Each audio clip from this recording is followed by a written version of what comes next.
Staff, council, ready? Call the meeting to order, please. Regular city council meeting, 7:01. If I could have the roll call, please. Councilmembers Payne? Here. Claire? Haynes? Here. Shelton? Here. If you could stand for a silent prayer and remain standing for the flag salute, I'd appreciate it.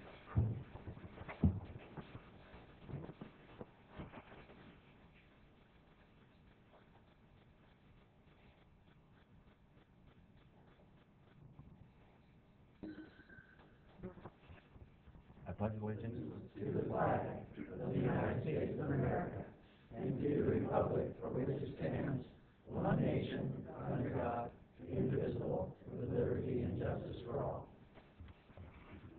Thank you.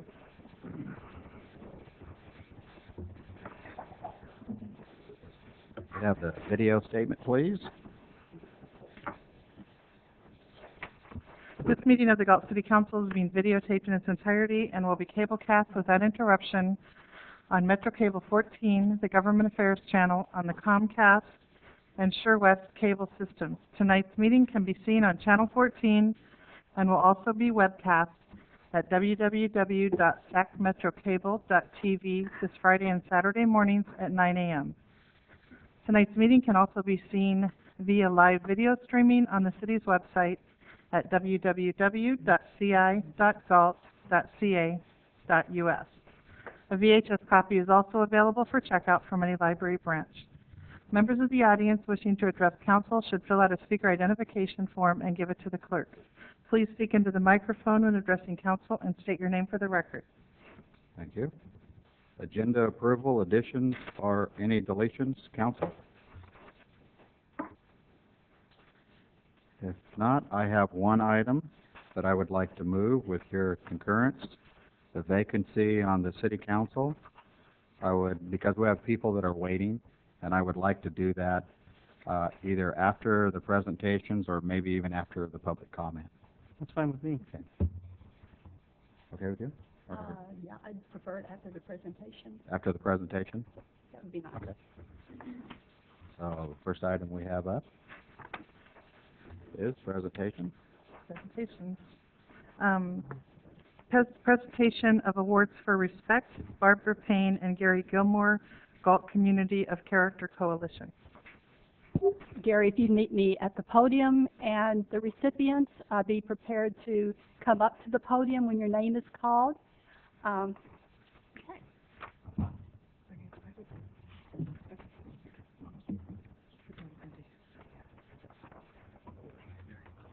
For those who don't know, this is Gary Gilmore, who is with the Community of Character Coalition, and he's going to introduce the first recipient for respect. Thank you, Barbara. The first person we have is Robert Forte.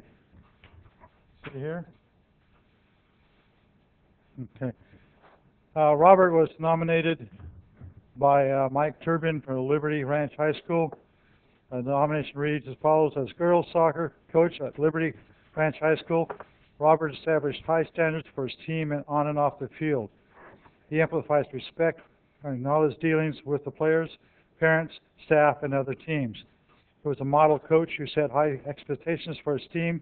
His girls played with determination and respect. This team excelled in the classroom as well as on the field. His example and coaching style resulted in many life lessons for our students, which will last far beyond the soccer season. Coach Horte was well liked by parents and team members. He is truly an asset to our community and a true model of respect.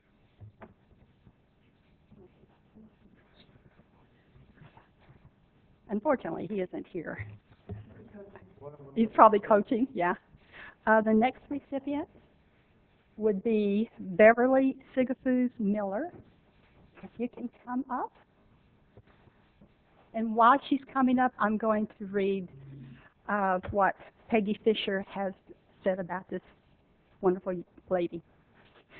Beverly Sigafus Miller is a model of respect for the Galt community. She served as president of Laheim Women's Center of Galt for 2 years. At times, she was faced with difficult situations in which she was treated with less than respect.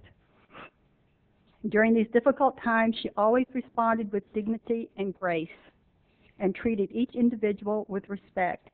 In knowing Beverly for at least 15 years as a friend and worker, I have seen her treat all people as equals, regardless of their station in life. She is a true model of respect. Beverly.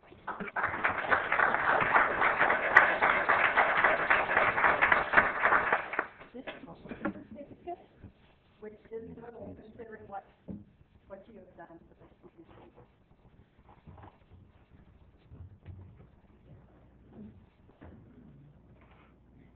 Sure, and if you want to come, maybe to the, are you okay with that? Tell me that, okay? Gary, you're fine, yeah. Okay.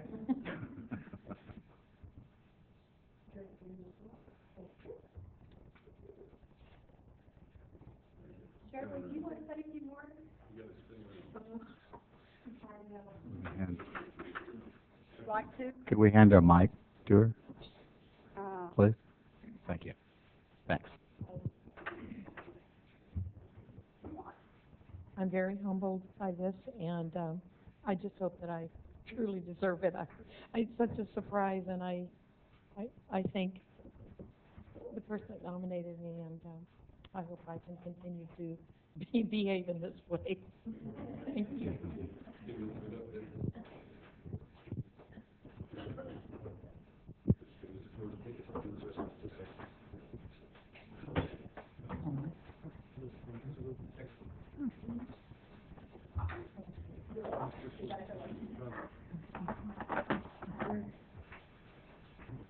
Okay.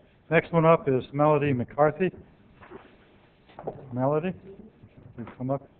As she's coming up, I'll read it.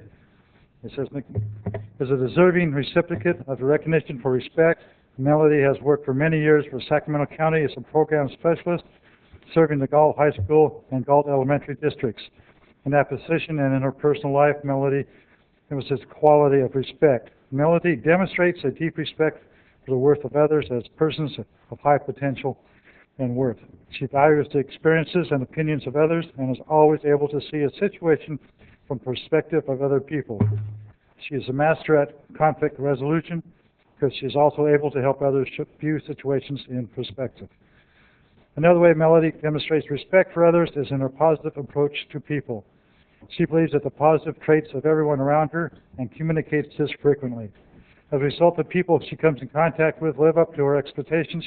Just being around Melody is an affirming experience. In her professional life, Melody has helped countless students with extremely challenging situations become successful both in school and at home. She constantly treats all students as though they are the most worthy people in the world, and to Melody, they are. She consistently supports and affirms parents of students and has been able to impact everyone in the family in a positive way. A graduate of Galt High School, Melody, along with her husband, is also author of Chicken Soup for the Soul books and has facilitated many trainings and opportunities for people to develop more respectful relationships. Melody is a true model of respect for the community.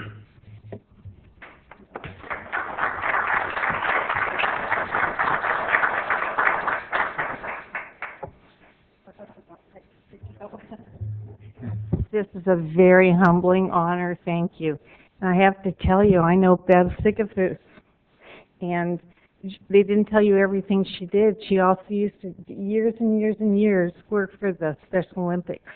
So there's lots of good people to be thankful for. Thank you so much.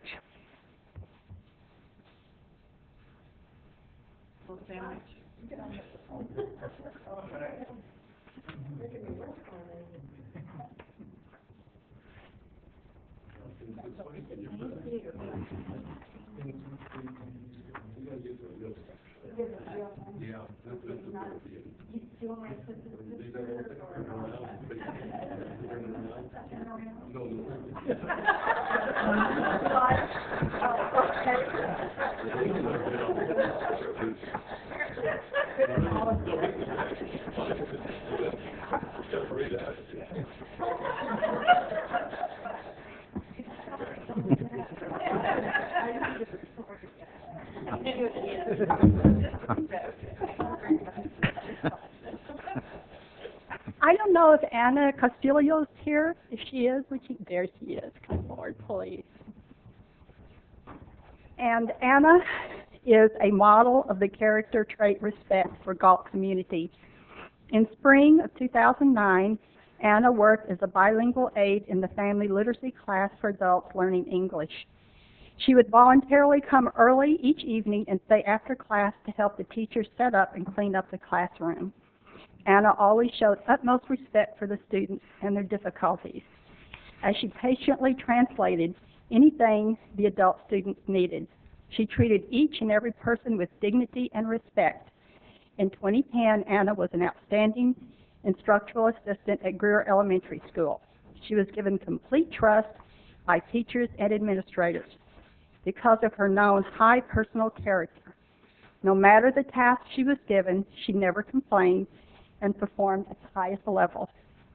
Anna Castillo deserves recognition for her exemplary character and actions, even when no one is looking. She is a true model of respect.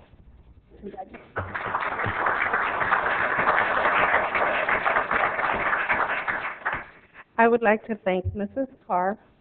She was the teacher that I helped all the time, and I think I should be nominating her. Yes. No, this is yours.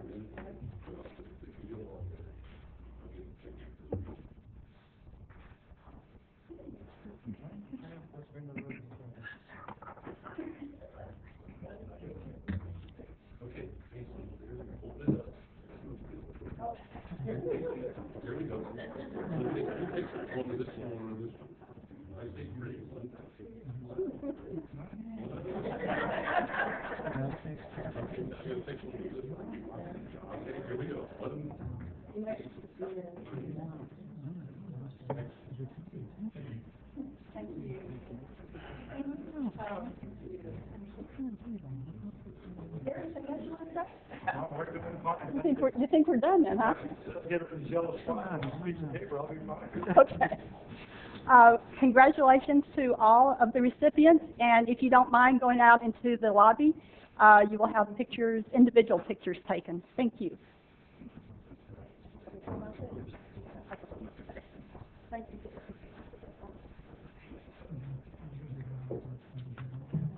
Thank you.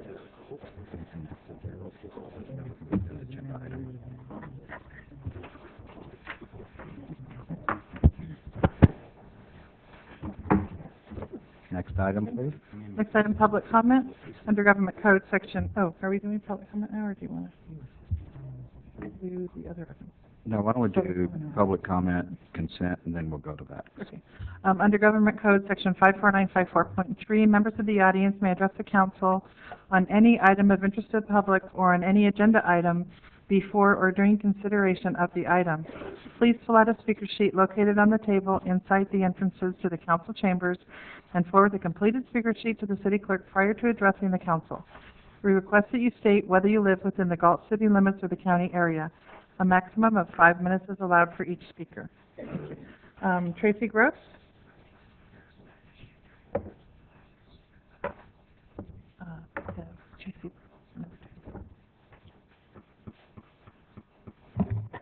Hi, Tracy Gross, City of Galt. It's time to talk about Stand Down again. We're getting ready for the 19th annual Sacramento Stand Down for Homeless Veterans. I had a couple of copies. I didn't have enough for all of you, but it's a wonderful article that came out in San Diego. And San Diego is where Stand Down started 23 years ago. So if you guys get a chance to read it, it's really good. So I wanted to start by reminding people that Sacramento Stand Down is for homeless veterans in the Sacramento County. They get to come in off the streets at Camp Pollock, and they get a chance for medical, dental, vision. They get a chance to go to the court if they've had a ticket and work that off. They get a chance for drug and alcohol rehab. They get some new clothes, some military issue clothes, some used clothes. There's always an issue with, funding. This year we've had to me it seems like a big setback, but to the people working in the kitchen, they're military, they know they can handle it, but our kitchen's been shut down. at Stand Down this year. The county's come in and decided that, and it's not for Stand Down, it's Camp Pollock's Kitchen. They've decided that it needs some things to be up to code. So we'll be doing Stand Down this year on portable grills and all of that. But like I said, they're military people and they're not fazed by it. I didn't make copies of the stats from last year, but I wanted to give you guys kind of a quick rundown of how many people were serviced last year. The total served were 532 veterans. 35 of them were females. The youngest vet this year was only 20. The oldest vet was 76. There were 360 veterans that stayed overnight. 258 saw the VA, and there were 20 of them were first-time people seeing the VA. And then it goes on and tells you how many saw the dental and the vision and EDD and state disability, and how many were set up with housing. We also served 4,402 meals, which is going to make that no kitchen really interesting this year. So I have copies of volunteer sheets if anyone's interested. Stand Down this year is the 17th, 18th, and 19th of September. We will be looking for people who don't even have to fill out a volunteer sheet on Wednesday and Thursday before to help set up camp. Because that's the more people we have, the faster it'll get set up. This year, I'm not putting barrels out everywhere. I'm going to have one for sure at the police department, where people can drop off gently used clothes. But one of the things we really wanted to do this year was to offer the veterans clean underwear, t-shirt, and socks upon arrival, because they get a small kit and they get to go take a shower. Unfortunately, with the funding, we don't have enough money to give them new when they get there and new when they leave. So I do have a goal this year, because we've already gotten everything we need for our comfort kits. I'm going to try to, all of us are going to try to collect enough men's briefs to be able to hand out those at least when they get there this year. So if anybody's interested, they need to be white, only briefs, no boxers. We don't get to give them a choice, sorry. And you can drop them off at the police station. So I think that's about it. If anybody has any questions, there is a phone number, and you can probably find it if you Googled it, but I'm going to say it so it's out there. It's 916-646-6004. Now, it'll prompt you to hit, I think it's 1 for veterans and 2 for volunteers, and you can leave your name and they'll get in touch with you. But I'm here all the time if anybody needs anything, or if you guys have any questions. Could you repeat that? The phone number? Sure. 916-646-6004. You know, the article I gave you, pass it around and try to read it. What was really interesting is the age of some of the veterans that they saw in San Diego this year. And there was one little part that kind of struck a chord with me, because it explained things. And this is a veteran saying this. Streets have the allure for someone accustomed to the mindset of the war zone. They're so used to surviving because it's what they did for so long. You know, because we don't know why the guys are out there. And, we're just there to help them and see if we can get them off the street. So, and thanks all for all the support. I filled my truck up more than once with the donations that were given from people in Galt. So I'm really proud of this community. So thanks a lot. Thanks for doing it. Thank you, Tracy. Thanks. John Slaughterback?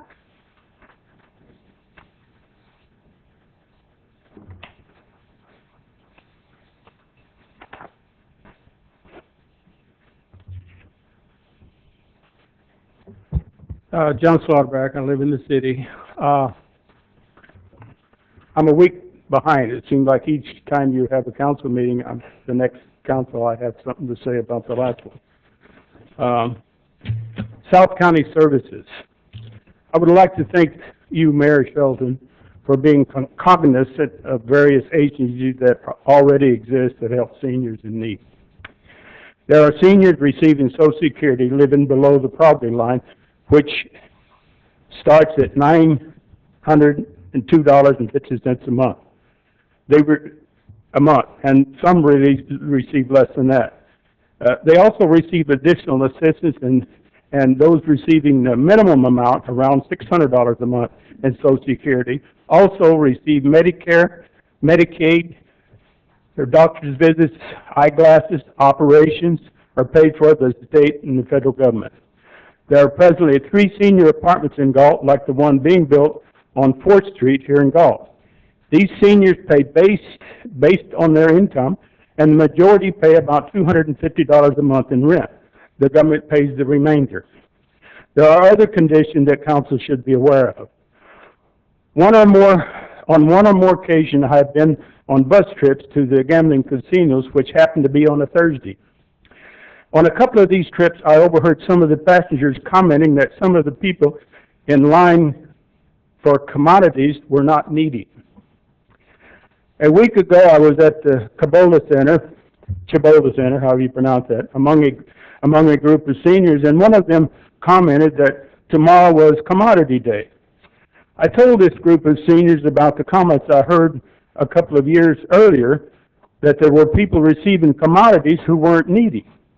One of these ladies became defensive and said, I receive commodities, but I take them home to my daughter and her family who are needy. This made me curious, so I asked, what are the requirements to receive commodities?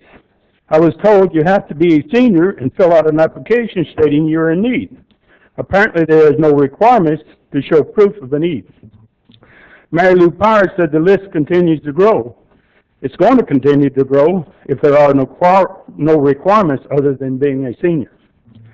If you want to see needs of the young families here in Galt, go to the welfare office here on Lincoln Way, across from the Premier West Bank. There you will see truly people in need.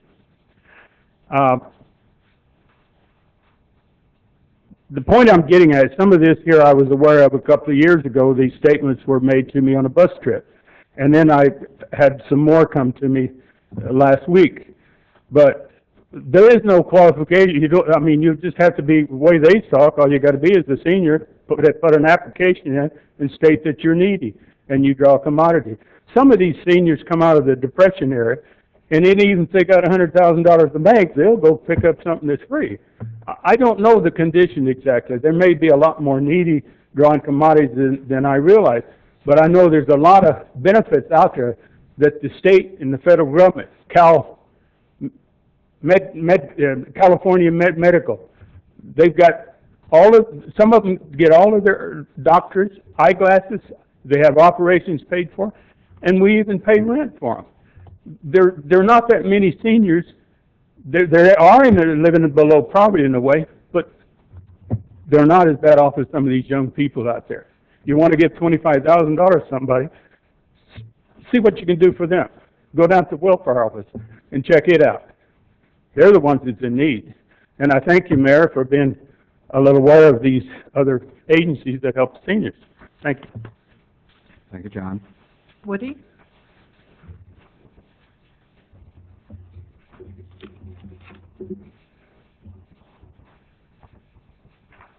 But about 2 months ago, we started working in Sacramento to get Robbie Waters and his son out. The boat getters, Cesar Chavez group, a couple others, and he got demoted to his son for building in the flood area. And then we went, I told you before, 3 weeks before election, that Kim LeBoy was going out. He went out. And then I told you a few weeks ago, the rumors at the Denny's that Mr. Anderson was going to run, and now he's going to run. And some of these groups are like a snake in the grass. They go along, they're quiet, they strike. And that's what we're doing.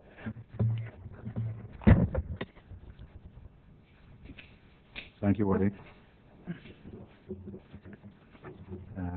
That's all the public comment I have under Public comment? public comment. Okay. So we'll do information consent, and then we'll go to the one item that I asked to be moved, if we can. If you could read those 4 items off, please. Number 1, approval of the minutes of the special and regular meeting of July 6, 2010. Number 2, approval of the City of Galt warrants. Number 3, appropriation of grant funding received from PG&E.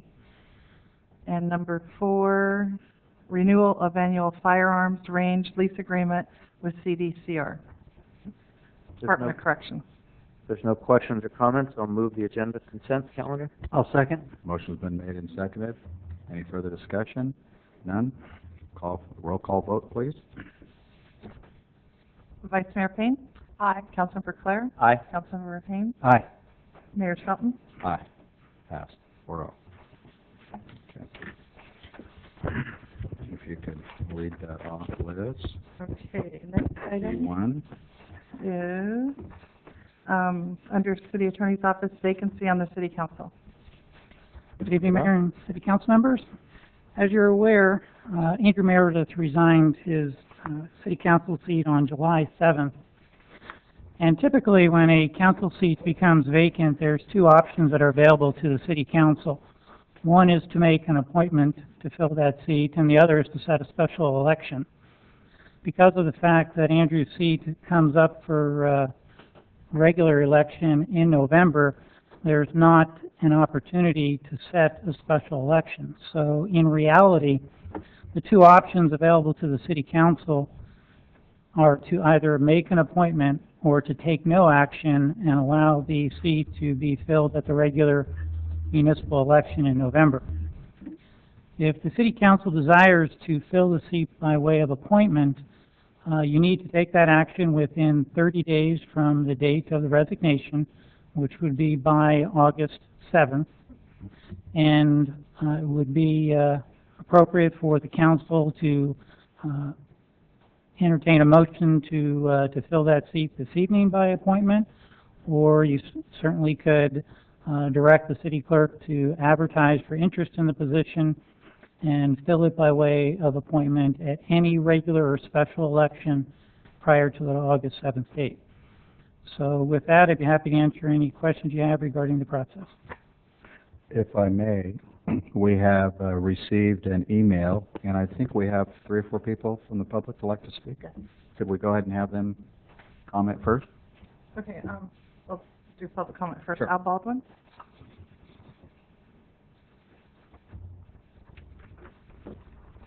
I'm Al Baldwin. I've been a concerned citizen of Galt for a number of years. I come to a lot of the meetings.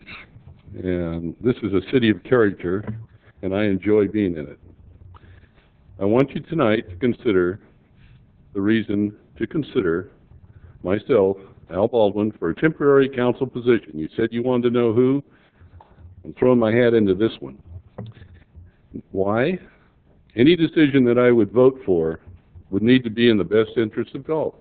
Very simple. I think you need a person of good character and with traits of honesty and respect, and has a past record of trust by the citizens of Galt. I don't think you should appoint a person that has been a council member and was not reelected, or a person that's running for a council seat. I think it would be unfair to the rest of the persons trying to get votes with less exposure. If the citizens want to know what they should do to let the council know what they think, they should email them, send them a letter, or drop the letter off at the city clerk's office as soon as possible. I appreciate it if you would consider me. Thank you very much.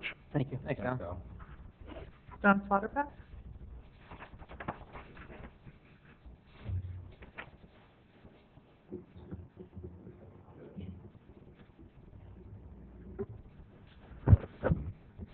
Well, I like what Al said. He wants to be temporary for this short period of time.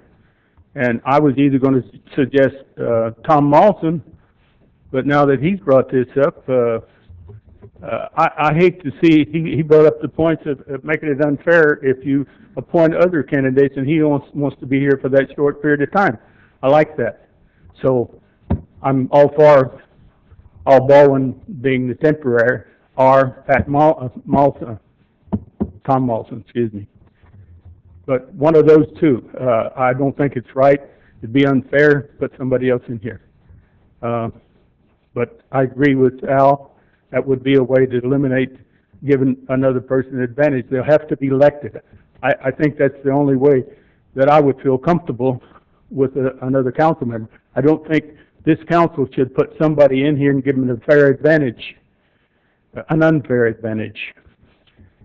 So, I'm for Al Baldwin. Thank you. Thank you, John. Thank you. You're leading, that's 2 votes.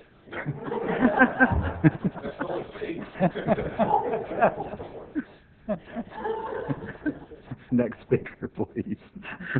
So, that's all for public comment. I do have an email that I was asked to summarize. Each council member has been given a copy of the email. It's from Andrew Meredith, who wanted everybody to know he is opposed to filling the vacancy, and if council decided to pick somebody because of negative campaigning, to pick somebody who is not running for council, and also suggested that they pick somebody that he has appointed to one of the city commissions. Okay. Okay. No other public No comment? other public comment. Okay. Now we'll hear from council. I would like for the city attorney to explain, and it's so confusing, what happens if we are left with 3 council members for the remainder of the year of the term? Well, right now you're down to 4. So assuming that you were to be down to 3 members. And if I can, to give it context, 'cause I know many people are probably wondering, at this time, my last council meeting will be on August 4th. So to give context to tonight's discussion, the city attorney already knows that, city clerk. I've had those discussions with them. So we aren't doing this in a vacuum. We're doing this knowing that while there are 4 sitting here tonight, that's only going to be for one more meeting the way the plan sits right now. So at the time that you're down to 3 members, assuming that there's none of the seats are filled, that would mean that all 3 remaining members would have to be in attendance in order for the council to meet. At those meetings, assuming everybody was present and you had a meeting and all 3 members were there, you could continue to pass ordinances and resolutions, but in almost all cases, it would require all 3 members to support the adoption of the ordinance or the approval of a resolution. There are some minor items that could be passed on a 2-to-1 vote, a majority of the quorum. There's a couple of items that the council would not be able to do. One of the items that you would be unable to do would be to adopt a resolution of intent to condemn property. That takes a 4/5 vote of the full body, which is 5 seats. So it'd be 4 out of your 5. So you would not be able to commence the condemnation action until after the election season. And then there's a few other obscure items that you would be unable to take during that 3-month period. And one of those is an urgency ordinance? That's correct. The other thing that plays into this whole situation is the time frame. I think we would like to be able to put it out to the public to find out who's interested. So how could we do that considering the time we have and the fact that to make it legitimate, we would need to, I would say, put it out in the newspaper to let everyone know that we would be looking at applications. It's a difficult situation given the fact that basically 2 weeks have already run on the 30-day clock, and were the council to give direction this evening to advertise, assuming that it would take anywhere from several days to maybe a week to get into the paper, by the time people respond to that advertisement,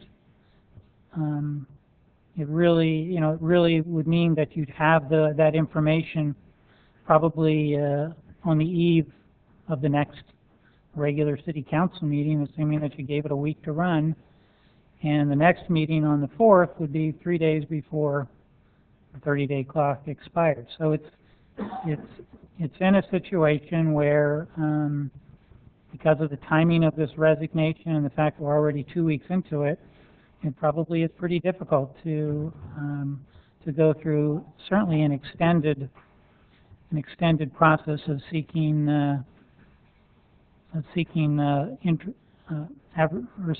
applications from interested parties. So one other option, assuming that the council did not desire to just go directly to make an appointment without solicitation, is you could come up with a short list of names that the body was willing to consider, have the clerk contact those individuals to ensure that they'd be willing to serve and report back to the council at the next meeting. That would be kind of a midway point between opening it up to the full general public and just making an appointment this evening. I think it is important that if you are going to make an appointment this evening, that you be sure that the individual is willing to serve in that position, because they certainly can decline, and were you to appoint somebody tonight and then find out in the interim that they were unwilling to serve, then you'd be back at you could set a special meeting, but absent that, you'd be back at your next regular meeting in the same position you are this evening. I think the clerk has a comment. I do. I certainly don't want to speak for the editor of the Galt Herald, Rachel Ackerman, but she came up to me right before the meeting and said this item would be on the front page, and if we gave her details of what assuming council wishes to advertise, if we gave her details on a closing date, she would make sure it was in the paper on the front page tomorrow. So that moves us up a week if that's the direction that council wants to take. So it possibly could be achieved then, or it could be achieved. Is there any legal requirement as to the time that we have to put it out there for application? No, there's not. In fact, there's not even an obligation that you open it up to the general public. I'd be in favor of not appointing tonight, but I'm in favor of appointing. And with the commitment it sounds like we have from our local paper, and I think that, yeah, Maggie's there. I assume Maggie will be covering this story as well. Quite frankly, I probably wouldn't put a lot of consideration into someone who's not following our activities enough to already know this condition exists, because I've been contacted by multiple people, so I don't think it's a mystery to those who have the interest already. So my druthers, A, would be, and I'll go into my reasons later as the discussion progresses, that A, that we would appoint, and B, that we don't do it tonight, give anyone who hasn't had a chance to contact any of us or all of us that opportunity, and if they want to come at the next meeting, if that is the wishes of the council, and that's the evening we hope to make an appointment, they get their 5 minutes like everybody else to tell us, as we've already heard, the leading candidate who has 2 votes, why they think they're that right person. So I think the first thing is, does council even think we want to appoint? If there's a general interest in that, then I'd suggest we go into how it might be done. If there isn't an interest to appoint, then the rest of the discussion is irrelevant. I'm definitely not interested in appointing anybody tonight, but I do have a couple of questions. In the past, we've had vacancies on the city council, have we not, Liz? Correct.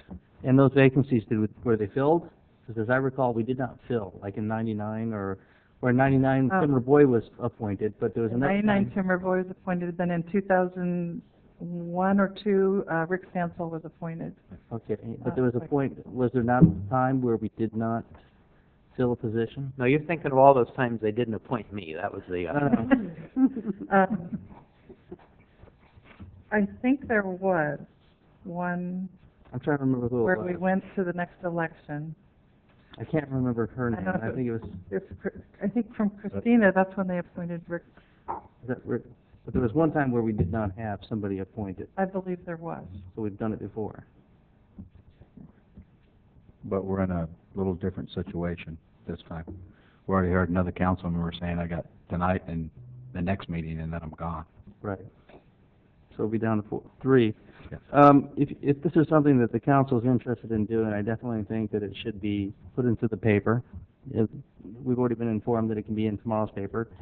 I think we should get a letter of interest from those who are interested, and I also think that those people should come and speak at a council meeting so that we can at least ask a couple questions, at least, each council member should be able to ask 2 to 3 questions, so that we can at least, engage a little bit with each individual so that we know and understand how much they are aware and understand the current, issues going on within the city. Because it's definitely going to take somebody who's already up to date with what's happening, somebody who can step into it, somebody who's been following the issues on a regular basis. So, and the thing is, I couldn't support anybody who's running for office myself. I think it would put an unfair advantage to them versus the other candidates. So that would be something I would be reluctant to support. But I would support, if that's the council's wishes, then I would recommend putting it in the paper, allowing people to at least submit their interest. If I can touch on some of the reasons, and I read Andrew's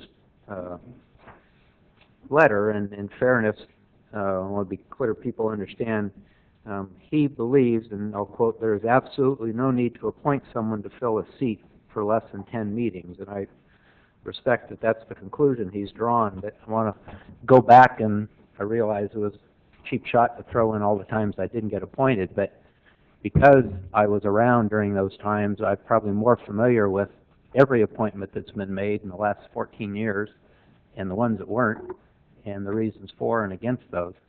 And those of us who are here during the time when the council was diminishing in numbers and during former Mayor Gora's illness and the eventual time that he passed and left the council, and I know staff will remember, it was difficult to get the businesses of the city done. And not to the credit of some other council members, they used it as a political toy and would just plain not show up. If they didn't like something on the agenda, knowing if they didn't sit down, the vote could never be conducted, nor could even the debate of the issue. And having sat through that, seen the disruption, I reach a different conclusion. We have fought hard to fully fund our police department to put adequate people on the street to do their job. We fought hard to get full teams of firefighters on an engine to go out and do their job. We don't say, well, there's one EMT, that's enough. Send the ambulance out and let's hope they can do what they need to do when they get there. We put the whole team out there to do their job. To take this council down to 3 people, A, hope they're all just healthy and here, and don't get sick or travel, I think it's an injustice to the community. The community has, I think, an expectation and a right to have as many of these seats filled, ready to do the business of the city on every single night. This council has been delayed in doing our business already. And we've either been late starting. When I teleconference, which wasn't brought up, if there aren't enough people here, my teleconferencing doesn't count. I'm not a part of the quorum unless there's 3 people in this building. And we've had times when there weren't. So we just waited until hopefully somebody showed up. So I couldn't be more adamant, not so much for the current, but having seen over the years the interruptions that have been caused and the potential for it. Let's say one of you's in an automobile accident. Okay. That's it. Thanks. City stops doing business for 10 weeks and we wait for an election, and then you have to wait for those people to be sworn in. And we have an issue going on right now with the marijuana that I think everyone sitting up here believes we don't want in our town. We can't take action. We can't even have closed sessions and tell our city attorney what actions to take as the court's moving forward. Right. So 10 weeks or 10 meetings is no amount of time to allow the city not to do their business. So I would make a motion on the first item just to see if there's consensus that we agree to fill the vacancy. And if we have consensus, then talk about when and how. So just to the mayor, please. Yeah, no, I agree with you because that's my concern. Something happens, one of the 3 of us, we have children, get an emergency call, we have to leave, and nothing against any of the council members, but then we're going from a council meeting to a discussion. So I am willing to support, with the letter of intent for an appointment and an interview process of what do we agree upon. because we really need that fourth person here. And then after I'm gone, you guys can decide if you want 5 or not, or just maintain your 4. But I would also like to say that I would not want to put our city at any disadvantage because we don't have enough council members here.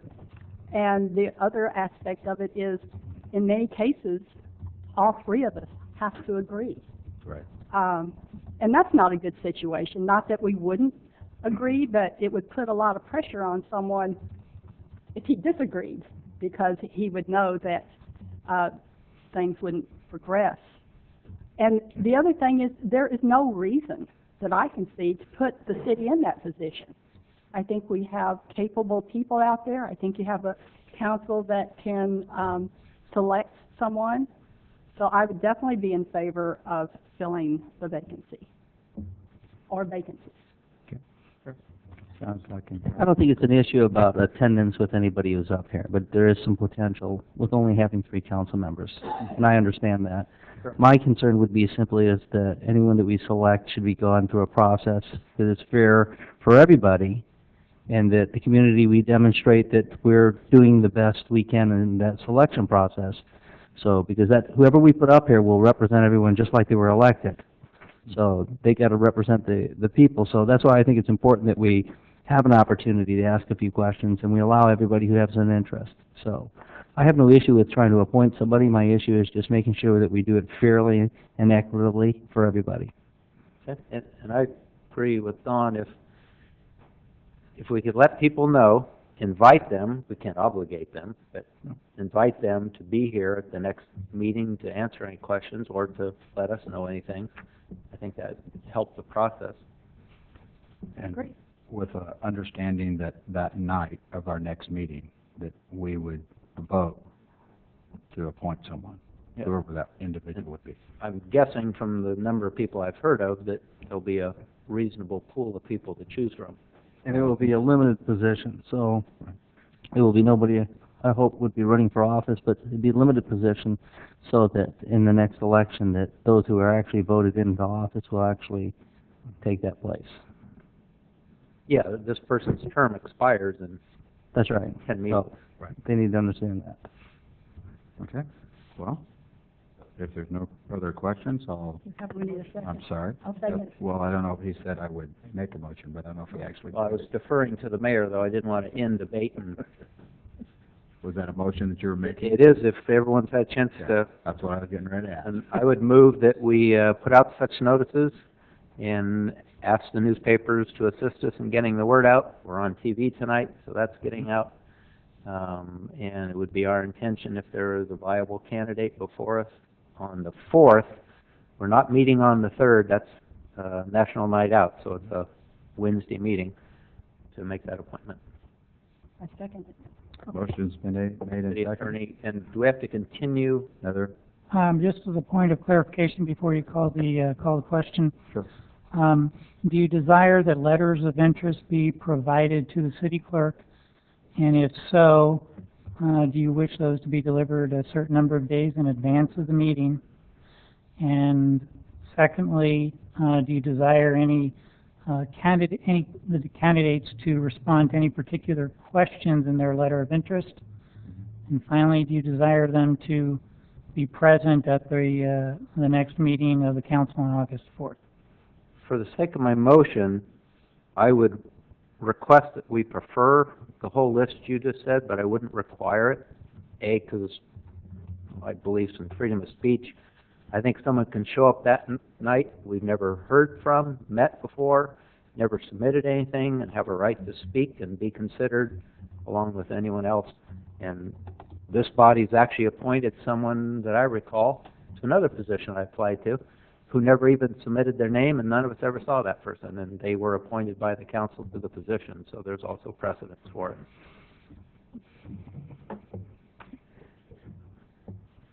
Okay. So are we clear? That's my motion. Okay. Okay. And I seconded it. And you seconded? And there was no other discussion, I don't believe.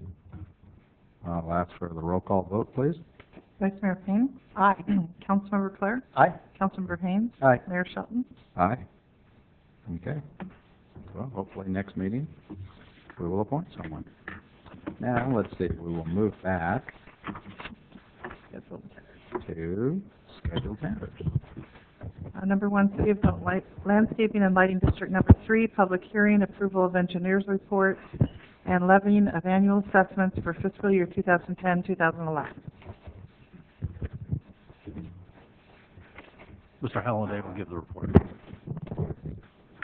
Good evening, Mayor and members of the council. The next three items are very similar. They have to do with the annual assessment of levies for the three landscaping lighting districts here in the city of Galt. I'm going to turn the program over to Bill Forrest, who is our district engineer. Good evening. As Greg mentioned, this first up is the landscape lighting district number 3. This is the first of 3 very similar reports on the city's landscaping lighting district.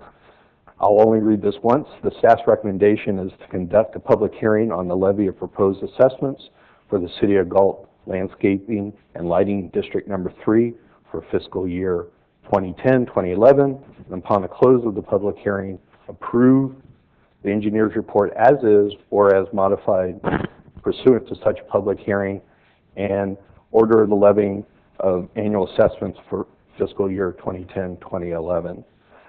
Landscape Lighting District Number 3 was formed in 2005, and it levies annual assessments to fund, for example, maintenance and operations of landscape medians, landscape corridors, and sound walls, street lighting facilities, park improvements, open spaces, and district administration.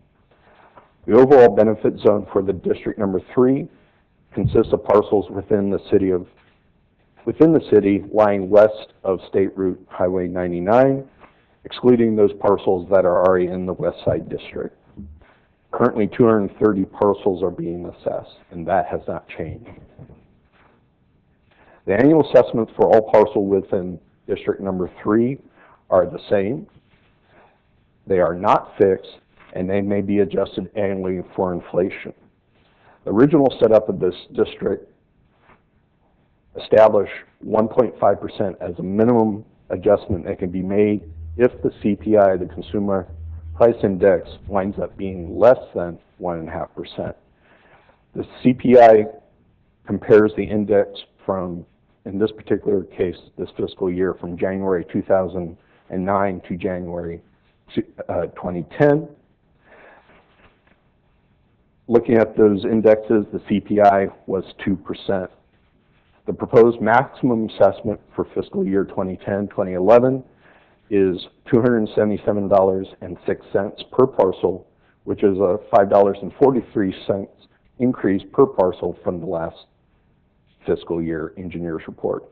At your last regular meeting on July 6th, Council approved the noticing of the draft engineer's report, declared your intent to levy such assessments for District Number 3, and ordered a public hearing to be considered on this date, all as required by the Landscape and Lighting Act of 1972. The annual assessments to be levied in District Number 3 represent revenues to be collected in an amount of $63,274, which are completely offset by district expenditures for this upcoming fiscal year. In conclusion, ask that you open and conduct a public hearing. At the close of the public hearing, approve the engineer's report, and order the actual levying of assessments and collection of monies for fiscal year 2010-2011. As an option, you can set the assessment with a smaller or no increase. This option is not recommended, as the revenues would be less than the expenditures. Thank you. Okay. We'll open the public hearing. Are there any members of the audience wishing to speak on this item? Have any speaker sheets? Do you have any speaker sheets on this item? No, I'm sorry. Okay. We don't. Okay, sorry. We'll close the public hearing. Council, any questions or comments? Mr. Mayor, before you take a vote on it, if I could just have the clerk confirm whether she's received any written protests on this assessment. I have not received any written protest, and I don't think the courts did either. Any- No questions or comments? Is there a motion? I would move that we accept the staff's recommendation, including the engineer's report. I think that covers it. And I'll second that. Motion's been made and seconded. Any further comments or questions? None? Roll call vote, please. Vice Mayor Payne? Aye. Councilmember Claire? Aye. Councilmember Haynes? Aye. Mayor Shelton? Aye. Passed. Next item. Okay, number 2, West Side Galt Lighting, Landscaping and Maintenance District, 1990-02, public hearing, approval of engineer's report, and levying of annual assessments for fiscal year 2010-2011. Thank you. This is the second of the reports for the West Side Landscaping Lighting District. Recommendations are very similar as you just heard for District Number 3, with just the only change is that the district name be reflected in the recommendation. The annual assessments for the parcels within the West Side District vary, with the smallest assessment being about $37, the largest being $969, and the most frequent assessment is $212. The West Side assessments have not changed since the inception of the district in 1990, and due to Prop 218 may not be increased without a vote. Under the annual assessments to be levied and collected for the West Side District amount to $173,240. Again, in conclusion, open and conduct a public hearing. At the close of public hearing, approve the engineer's reports, and then order the actual levying of the assessments. Okay, we will now open the public hearing.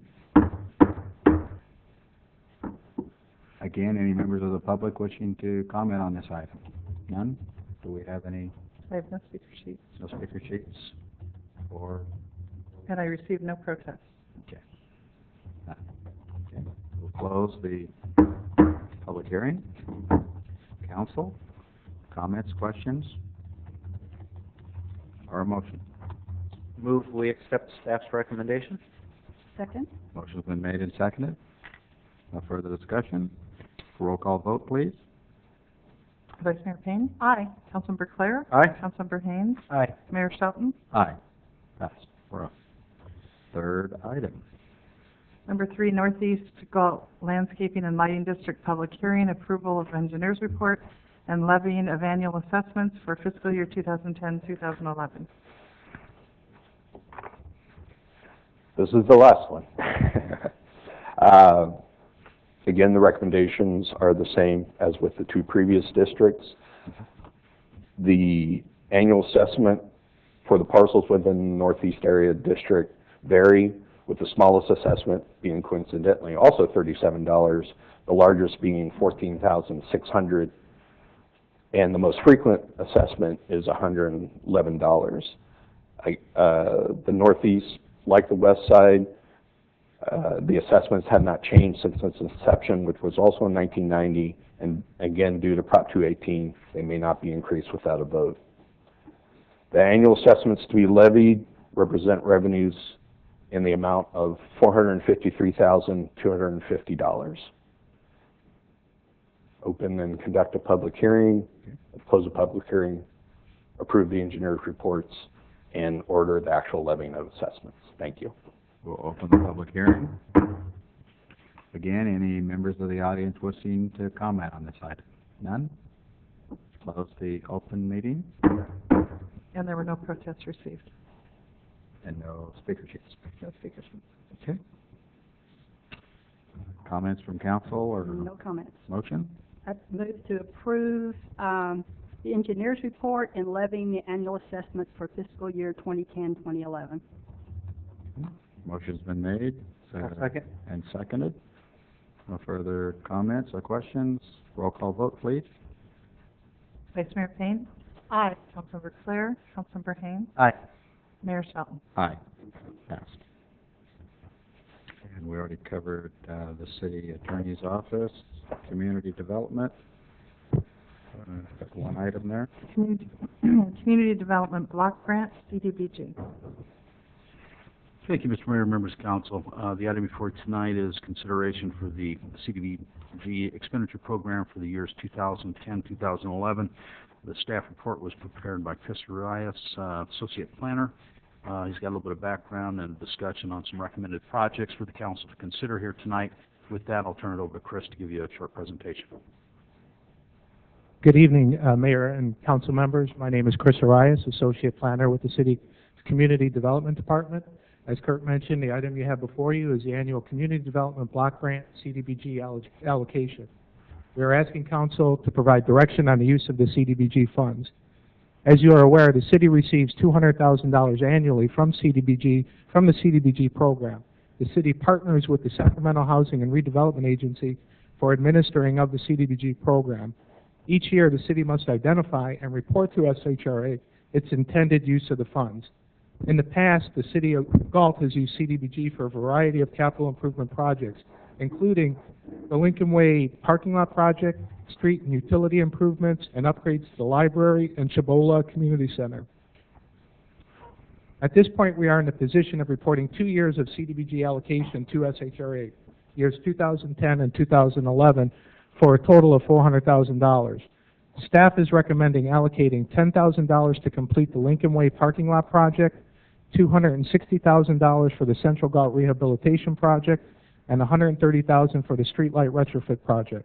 The staff report contains brief descriptions of each of the projects. Recently, the city considered using CDBG for a railroad quiet zone study. It or some other eligible use could be considered if the council desires.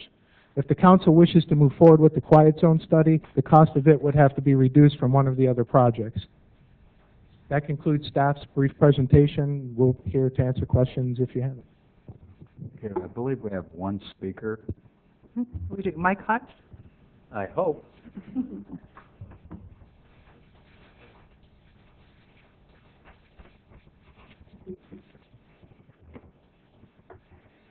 Good evening, Mayor and City Council. My name is Mike Hodge, and I live in the city limits. I feel a little bit like Don Quixote jousting at windmills, to be honest with you. But as you know, I have written several letters to the editor regarding the issue of quiet zones in the community of Galt. And I've had many discussions with several of the council members. Barbara took quite a bit of her time, probably about a year ago, did quite a bit of research into quiet zones along with Greg Halliday. And their research indicates that quiet zones could be very costly. The article that appeared in the newspaper shortly after Barbara concluded her research was that it could cost as much as $2 million, and that's true, it could. However, quiet zones, from my research, can be implemented in a much less expensive way. It just depends upon how the city wishes to go about it. But the problem really isn't the implementation of the quiet zone. The problem is the city can't do anything until it does a study. And so what we're doing is we are tying the hands of Greg Halliday and the planning department to be able to look at any kind of long-range planning for capital improvements in the city of Galt without doing the quiet zone study. The quiet zone study should include not only the north-south corridor, but the northeast spur that runs out through Marengo as well. Because if you're going to do the study, you might as well study them all at one time. Because Marengo crossing would be paid for by Elliott if he ever comes back in here to build. However, he's a smart man, and he will build that crossing to the minimum and not meet quiet zone requirements unless the city has it. So just to give you an idea of why it's so important, is I'm going to just give you a list of all of the projects the city has pending before it for which it would benefit if you did integrated planning. You have Project 5 BC, which is the grade crossing which would basically create an underpass. Long range beyond the CIP. So one thing you need to do is decide whether you want to spend millions of dollars to dig a hole under the railroad track, knowing that there could be, you know, high-speed rail corridors someday and having to do that to begin with. So that has to be thought about. The second one is 59H, which is the UP Railroad crossing at Marengo, which I've already mentioned. 57L, which is the Simmerhorn crossing. 50J, which is the railroad crossing quiet zone study that has been looked at here and proposed by, I think, a fairly visionary young man, Jason Behrman, who's looking out into the future of the city and proposed doing the study. And then 50H, which is C Street and 99 crossing, and it is Lincoln Way. So what they're talking about is that convoluted crossing that runs across Simmerhorn, where you have like 3 or 4 different things to deal with, ugly plan. That could be expensive. Then you have 50AN, which is the actual Carillion ACFL crossing. And some of these things I'm talking about are beyond CIP planning, but you need to be thinking about them, and you can only do that if you do the study. And then the last one is 57H, which is actually related to ADA Act requirements, where you have various street crossings that require that the sidewalk improvements be made ADA capable. So anytime the city plans to touch an intersection, it should only do so without having thought about a quiet zone requirement. Now, I know that I'm Don Quixote up here jilting at the windmill, and there's hardly anybody in this room, but there are people in the community that care, a lot of people. And I've talked to them, but, you know, they have busy lives, and they just don't seem to want to take the time to come in here and try to make a point and try to get the council's attention. So I'm speaking on behalf of myself and on behalf of those people. I think it would be criminal to not take the $75,000 that your city manager recommended be used for a quiet zone study and use it to do something which, although would have some improvement in the city, would not do as much for the city in terms of leveraging its overall planning and reducing costs. Because I can tell you the citizens will be upset if you make a $50,000 improvement to one of these crossings, and then 3 years down the road somebody says, we need a quiet zone, and you have to tear it up and do it again. Thank you very much. Before you leave, I did want to make a comment, and I appreciate what you're saying in looking ahead and saying maybe we should do it as we go instead of coming back and missing the opportunity to have the developer do his share of it. But my worry is if we spend the $70,000 or $75,000 for the study, that will we ever be able to afford the rest of it? I would like to. You know, I look at the senior apartments going up, and it gives me real concern that they're so close to the railroad tracks and the noise and everything, and it is something that I do worry about. Do you have any thoughts about the funding if we did the study? I do, Barbara. Like anything else, the city's going to have to go after funding, or they're going to have to get the city to agree to an assessment increase. But it's a situation where we're a dog chasing its tail. For example, we want to improve Old Town and make it a community draw. We want restaurants to go in there. We want small businesses to go in there. No restaurant owner in their right mind would put a restaurant in there with those trains going through all the time, blowing their horns and making the noise they do. So the cash flow that we could hope to get from a restaurant and businesses in that area, we'll never see it because they won't go there. So it's kind of like if you don't invest in the study, you don't know what the cost is going to be, and you don't know what the benefits will be, and the city will continue with doing what it's doing. And Einstein said that if you continue doing what you're doing with the thought that you might get a different result, you're an idiot.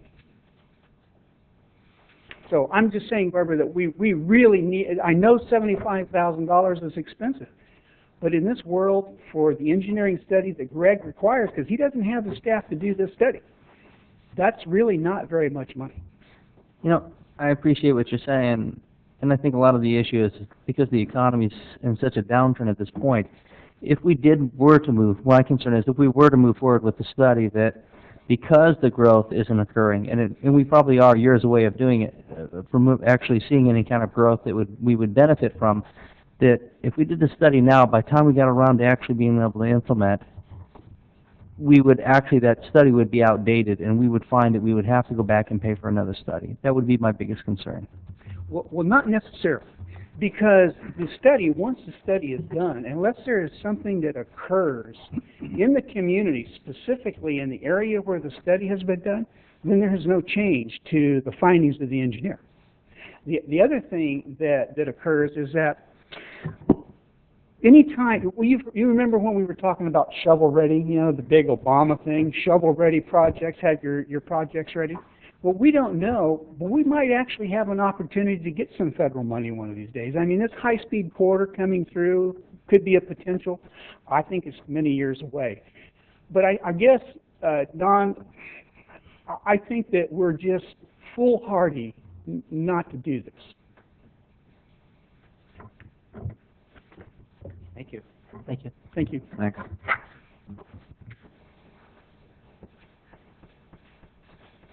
Any other speakers? No. Any other comments by council? I want to follow up on his comments I guess we'll start with Kurt and then to Greg. Thoughts on, first, Don's got an excellent question. Is there somewhat of a life to this study? Much like we had to do the study to get the C Street interchange and all. Any thoughts or knowledge on that? I can't speak with certainty on that. I think the issue that the speaker spoke about, changed physical conditions, could have an effect on that study. But I'm not familiar with the contents nor what those study component parts are. So I would have to agree generally with what he said, that, you know, if the community changes or there are physical changes that affect the railroad's operation, yeah, you probably would be looking at at least a minimum rewrite and maybe a completely new document. I don't know. Greg, I don't know, maybe you. A little clarification of that. The physical properties of the street typically would not change, but part of the formula for the determination of the acceptability has to do with traffic data, traffic volumes, train volumes, number of accidents, fatalities, near misses. There's a lot of other things that would change. It probably wouldn't be a total redo, but there's a possibility that you would end up with maybe the first study would say that we weren't eligible for quiet zones, but later with increased traffic. One of the concerns we have is we don't have a lot of traffic volume. We think we do, but relative to what the criteria is, we don't really have the vehicular traffic. We have a lot of train traffic, but we won't know until we go through the study. So there is some value in moving forward with it, but if we're not going to actually build the improvements for some time, then we may have to redo something. There's also the guidelines are changing. I looked at the information that Mr. Hodge provided. They use the yellow delineators down the middle, and I was very surprised to see that. One, I'm very glad to see that. It's an innovative approach. It's something a whole lot less expensive than concrete, but it's also not in California. It should be the same across the nation. It's federal regulations, but those things could also change over time. Well, actually, that was the next question. When he and I had spoken and then he's communicated information, those were the ones that caught my interest as something perhaps that we could use, and I think they had to set back 100 feet, something like that. Are you saying that is or isn't allowed in California? I believe it's federal regulation, so it should be the same across. It seems like most of the things we do in California is much more complicated than what you see about anywhere else, but it should be the same standards. I don't know what the particulars are of that, but there are other problems associated. That does not prevent somebody, if you want to drive through it. You can't. You drive right over them. Yeah. There are other long-term maintenance issues and perhaps liability issues if they were knocked over, if they didn't prevent somebody from coming through. It's something we have to take a look at. Until we actually look at our specific crossings and start talking with the Federal Railroad folks, we're not going to know what they would accept at our location. Okay. And then if I could ask also, of the other recommended uses of the funds you just brought up, which would, in your opinion, be the most detrimental if we took this amount away from one of those?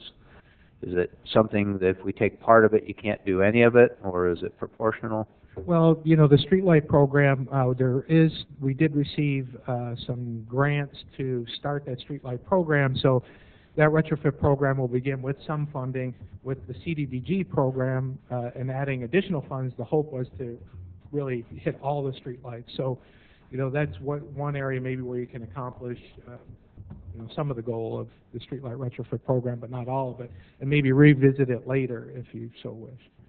Okay.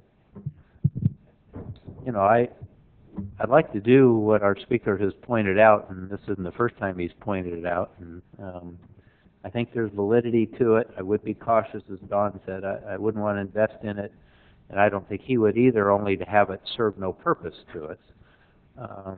But since we probably can't answer that question too well tonight, I'd be supportive of giving direction to begin, if you will, with the intention of, if you come back to us hopefully in a couple weeks and let us know some of the missing pieces, you're not going to do all the street lights between now and then, that where I would pick from would be the street light program to be reduced by the cost of the study. I don't know what other people are feeling, but I do kind of agree, if we never do it, then we're never going to do it. And without it, we can't do anything else or move to the next step. And we're kind of stuck. And I think the quality of life of people who could be improved by it is worth the potential of having it done and being ready to act, if whether it's shovel ready or anything else. I mean, sometimes the state and federal people throw money at things I don't exactly agree they ought to throw money at, but if they're going to, and we're in a position to capture some of that for this, I do agree. I don't think the high-speed rails anytime soon. I don't think we can wait for that. And even the projects I've been working on, as I mentioned, I don't see in those funding to achieve this anyway in the short term, and those are even 5 to 10 year programs. So I think we're at least that far out. Well, like I say, I appreciate what the speaker has to say, but I think my concern as such is that I really think we are years away from being able to put any of this into play. And I think that, you know, you make a good point about quality of life, especially with the streetlights, and we're in need of it at this time. And that quality of life is really needed for the people that are here and now. And many of them have been waiting for this. And I would prefer to see the revenue used under current conditions. So I like what Daryl had said. We'll get through. I sort of interrupted you, so if you had more, let me let you finish. go ahead. To maybe take a look at it, Chris, and then come back. Because I've seen the city spend a lot of money renovating or revitalizing, whatever you want to call it, Old Town Galt several years ago with the hope that it would revitalize it. We did the streets, we did all the fancy stuff, but it didn't really work. And it looks great, but it didn't bring in the businesses that we wanted. And I'm afraid that the train may be another barrier to accomplishing what we would like to see happen in the Old Town area. On the other hand, I reflect downtown Sacramento with the trains, and they seem to be doing quite well as far as attracting retail. But I would like to, you know, hear what you can find out about it and maybe come back. So were you asking for us to find out more about the quiet zone study to see if, you know, what the lifespan of them are, or? Both that and what appeared to be the least expensive option of those dividers, because some of the options are just so expensive, I'm not sure how we get there. We're certainly willing to try to track that down. I'm very raising the hopes. I don't think in 2 weeks or 2 months we're going to deal with the Federal Railroad Agency and get any responses until we do the study. That's the way you do your study. You submit it and it's reviewed. Well, more than likely what we'll get is a yeah, maybe it'll work, maybe it won't. Well, yeah. We would be happy to do that. Okay, and I think that would be helpful, at least if you came back and said, those are categorically just not even allowed, that would be a useful piece of information. If you came back and said those are allowed under certain circumstances, then that's more support for doing the study. But Go ahead, I'm sorry. I was going to say, but I would think you could begin doing some of the work you need to do on the streetlights during this period of time, unless I misunderstand the report. Yeah, it's not so much performing the work at this point. We just really need to report what our intended use is to SHRA. So we're just basically communicating with them so they can complete their paperwork with HUD to let them know what we're going to do, essentially. If I could add, a part of the intent, though, was to include the additional funding with the streetlight program to try to get a bigger bang for the buck in the initial bid for the grant. By combining the two different funds, get a better unit price to do more. Okay.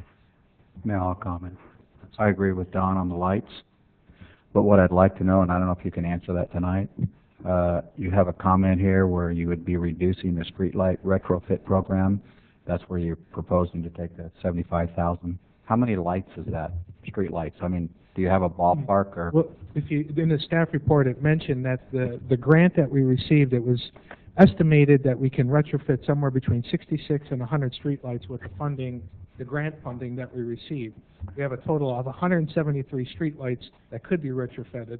So applying the 130,000 of CDBG toward it could just about accomplish all of the streetlights. Okay. I'm still in agreement with you, Don, but you still have two council members that are asking you questions, so All right. bring the information back. Any other comments? Do you want to give any direction Do you to want to give proceed on direction? anything else tonight? Do you want us to proceed with the application? One alternative we may have is to amend the application to SHRA as an alternative and insert the 75,000 as a placeholder. We'll have to talk to them and see if that's possible. Maybe they could address that in their staff report to their board. That is one alternative that would give us some time, and it would also get us in the queue for their process in order to get our funding lined up for the other projects that we know we want to undertake. So maybe we'll see if we can talk to them that way, and then if Greg can, we'll get some additional information back to you shortly on those questions that you had with regard to the useful life and what alternatives there are, I guess, out there for calming activities. That was everything I was going to ask. Is there a deadline that we're preventing you from getting this information submitted? I'd turn to Chris. We're kind of late with 2010 already, but we do have a placeholder in for us. So they've been working with us, waiting for us, but it would make life easier for them if we could get it in as soon as possible. But they've been very cooperative and kind of working with us on our timeline. So all I could say is as soon as possible. What I'm hearing Kurt say is that we could put in the 75,000 as a placeholder. Correct. Well, we will ask them. We will ask? Yeah. I think that they've, like Chris had said, they've been very cooperative. It is a 2-year funding cycle, so we could always push it out, hopefully into the second year, if it isn't funded immediately, if that's council's desire to proceed with the study. So we may be able to work it that way as well. No, that's not my intent. Go ahead. I have no You want to comment, or you want me to? Then we need to get some direction. Then we need a motion then. I make a motion. Well, no, I won't, because I don't do that. Only when there's a tie, I won't make a motion. I mean, that's just my standard as the mayor. I don't make motions. You're more than welcome to. Fine. I'll make a motion that you answer those questions if you can and not transfer that money, because you're not right now, you're not going to get my vote. Yeah. And I think right now what I'm seeing is the split is like 2 for and 2 against. I'm receptive to if you can bring back the information in 2 weeks to determine whether we would, I mean, I might change my mind. I have in the past. Can I just ask one more question? Sure. That would be helpful for me. When could we revisit this $75,000 if we don't do it at this point? Can we I think there's a possibility we can maybe reprogram it for the 2000 funds. Well, 2011. You're correct, and 2011. basically SHRA does a mid-year report with changes in 2011. So we're kind of on the hook with 2010, where we need to report to them, ASAP on what we're doing with the 2010 allocation. We do have some wiggle room with the 2011 allocation, so if we decide to change, they can make their reporting mid-year 2011 to HUD. so they can then meet their requirements. But we could look at it again in 2011. Correct. We could move forward with what staff recommends as the projects Mhm. in the report, which are the C Street project, the the parking lot and the street lights, and then we'll bring information back to council, and then we can get subsequent direction on whether you wish to amend that application. I think that's a good idea. I don't see a lot of developers out there that we're going to miss out on getting their money to invest in this for at least a year. And we're not talking about committing any of the funds, We'd be committing the 2010 funds, 2010. which would be $200,000. One of the projects is about $260,000, which is the design for C Street corridor, so we could put it all to that, initiate that project, and then in the subsequent year pick up the balance of what is needed and still have $140,000 left. Just a quick correction, I would recommend that we take the 10,000 applied for the Leaking Way parking lot. Excuse me. Yeah. That would be in the. That's done. If we don't use it, we need to find some other funding source. All right, then to save the mayor from making a motion he doesn't like to make, and because I don't want the C Street to slow down, then my recommendation would be everything you guys just said if Liz captured it. Which I believe results in the $10,000 goes forward to finish the lot. Right. The $260 goes forward to finish the C Street corridor. Those are what we're calling the 2010 allocation.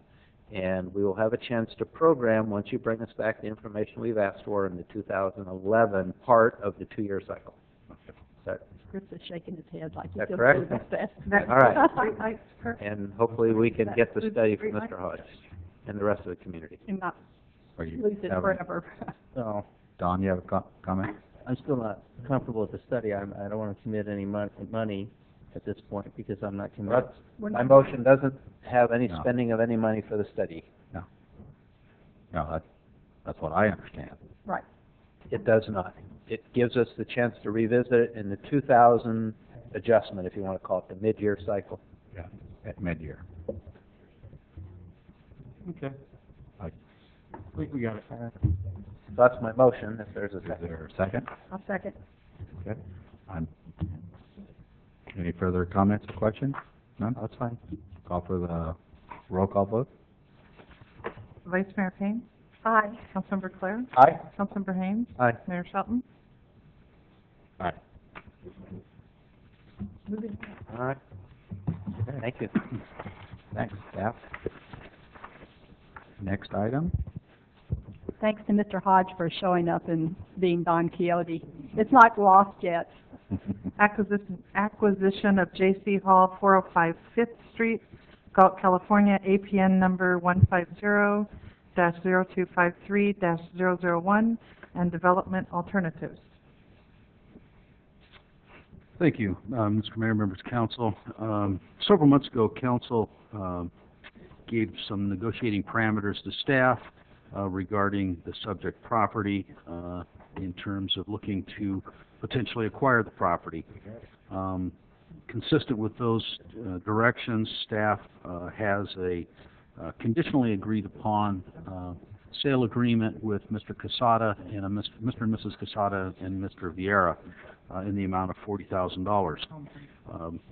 The property, in the staff report, we tried to line out, talk about what the agreement was, what the conditions of the properties are, and what we could potentially use for it, because at the time the direction was given, there was no designated purpose for the, specific purpose for that piece of property. As City Council is aware, we own the property immediately to the south, 411 5th Street, contains single-family residence and then an adjacent granny flat in the rear. The property, the J.C. Hall property, is zoned public quasi. It has a building, as you're aware, it's about 2,450 square feet in size. It is in a significant state of disrepair and would need substantial rehabilitation efforts to bring it up to a use. We did have a couple of contractors go down and look at it to get some idea in terms of cost for various types of facilities.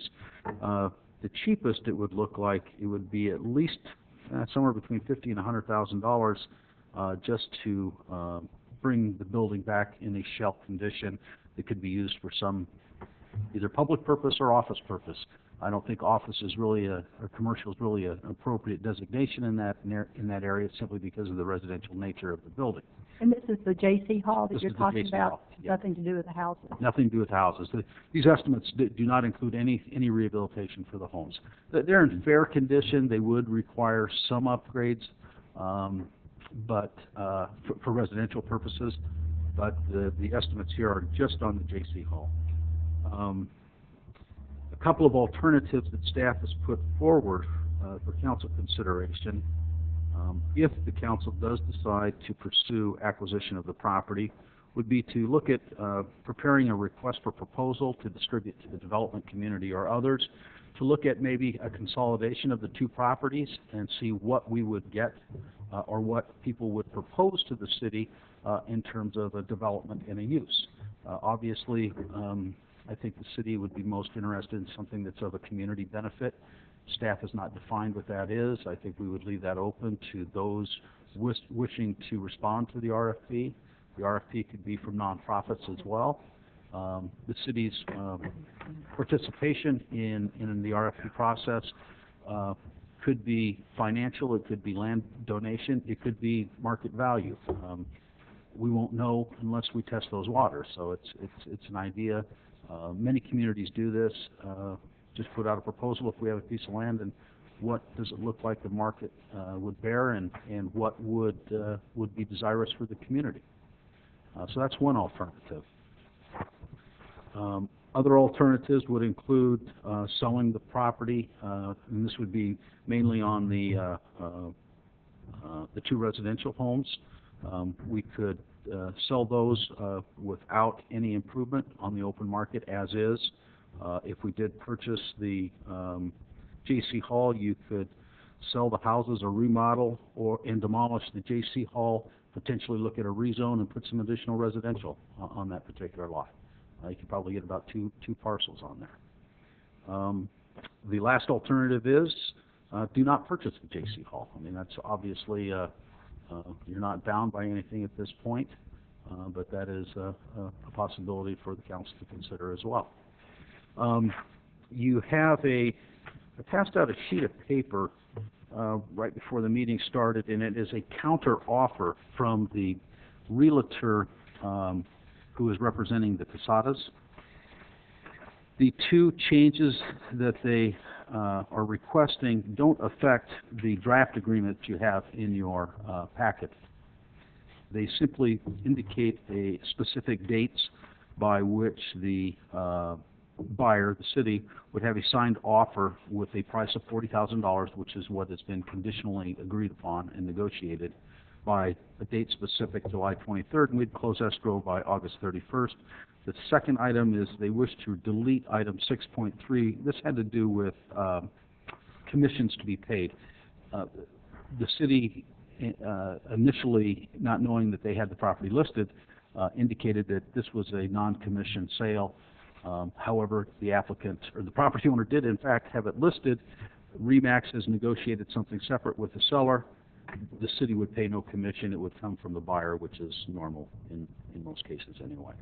So the offer is still consistent with the terms and conditions of the draft sales agreement, which you've had to review. That concludes my report unless there are any questions by the City Council. I would like you to explain the funding, where the money would, what fund the money would come from, and everything that goes along with. Right now, it is proposed to come from Fund 12. And as we discussed earlier, should Fund 12, which is a park and recreation fund, should the ultimate use not be of a park and recreational nature, Fund 12 would have to be reimbursed from some other appropriate fund representing whatever the use was. You know, if we put in a public works annex, well, we'd probably look at his sewer fund, water fund, or some other fund, and that would reimburse Fund 12. Conceivably, it could be the general fund, depending upon what type of use it is. But Fund 12 would be reimbursed. What money would we be, what would we be taking this away from as far as parks and recs? Anything? If we take $40,000 from Fund 12, is that taking it away from Walker Park or we have property over there by Harvey Park, for a tot lot. What's the trade-off if we take it to purchase this? Nothing? I don't think it's going to have any effect on Walker Park based on the phasing. Mm-hmm. We don't have any development plans for the other parcel that you mentioned at this The point. tot lot? The tot lot. If we didn't spend it on this, could we? Excuse me? If we didn't spend it on purchasing this property, I'm not sure what exactly the fund balance is. isn't it on here? No, it just simply indicates that there are sufficient funds. I thought there was like 500,000 still in the fund. There's a restriction on how you spend those CLIMBY funds. Yeah. Part of it is you can acquire land for parks, recreation. But what is our practice today? I don't believe we will use the funds to buy apparatuses or anything of, You could possibly. there is a part of it that you could use part funding for it?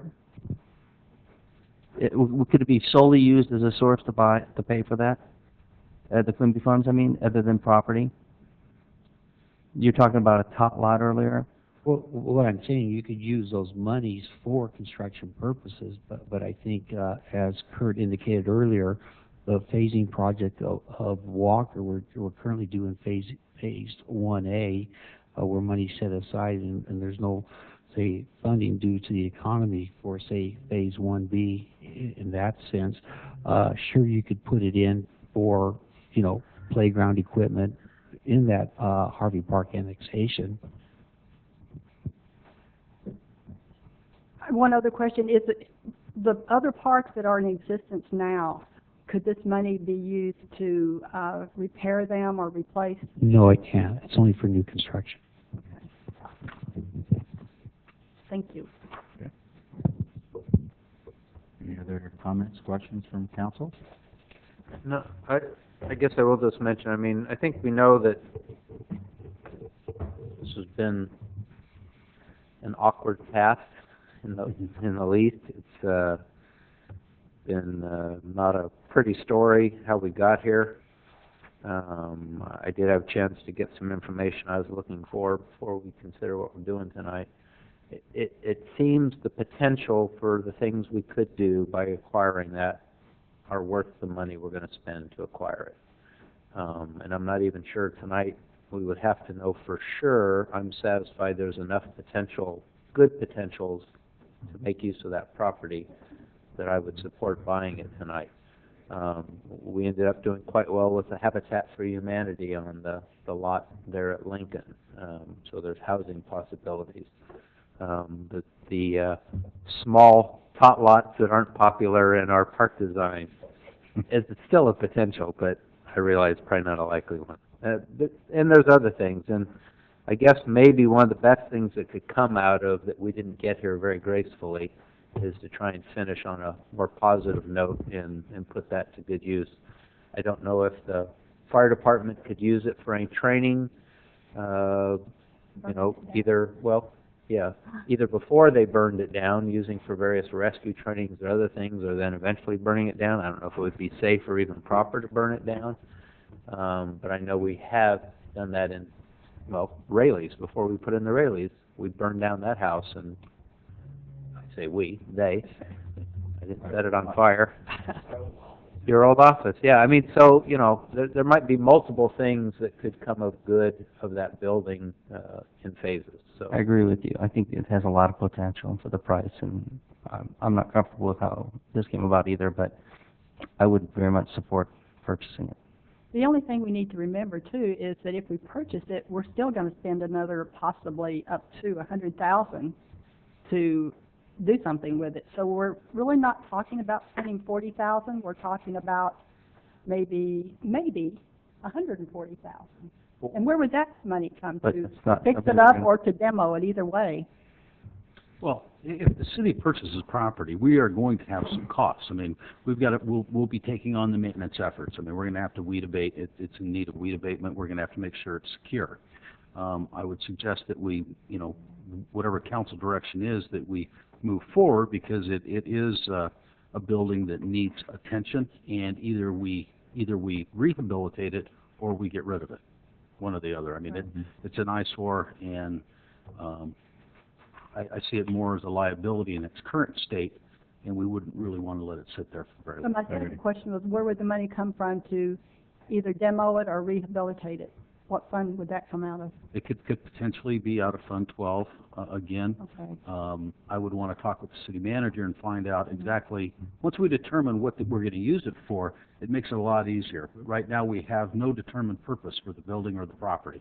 You don't see it So coming out of the general fund? it could come out of general fund. That's certainly a viable fund. Do we know if there's any building materials, given its age, that are of any value? For example, the McFarland Ranch has made use of a lot of timber from older buildings that they're able to use and remodel. I don't know if that building has that quality of materials. I don't know. It doesn't look like it from the exterior, but then again, Sometimes the framing and the flooring are... Part of the flooring has been already removed. Yeah, I knew it had been taken out last time I was inside of it. I didn't know if it ever got back in. That's back when Mike was doing the work, right? Yeah. Do we know when that, excuse me, do we know when that was constructed? About I don't. late 50s? That could be. I don't know. Yeah, I mean, what you talk about timbers. Right. 50s and 60s and 70s. The structural integrity is completely different than 2000. Yeah. But, okay, if there are any questions, I mean, we have a motion. Is there... Can we make a motion this evening just to proceed with the sale, knowing we'd like this to come back for decision, what we're going to do with it? Not Certainly. decide that tonight? Certainly, you don't have to decide that tonight. Okay. Then No. That For would be, acquisition, purchase of the property, you mean? right. That would be my motion to the council then. And I'll second it.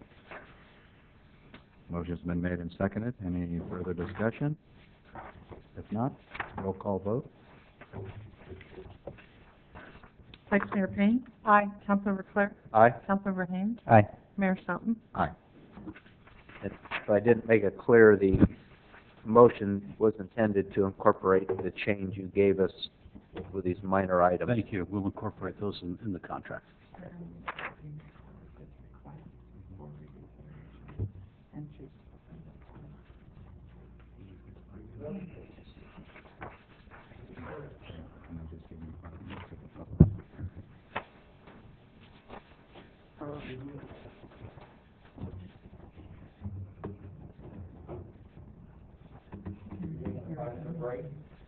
I thought I'd just leave to drive home the point we need to appoint a council member. Just stop the meeting.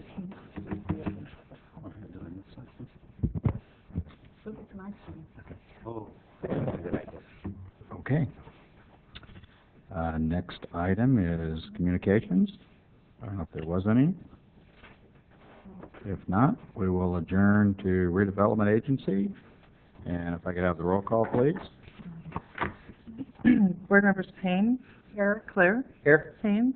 Step up. Shelton? Here. Public comment? I have no speakers. None. Information consent agenda. We have, what, 2 items? Two items.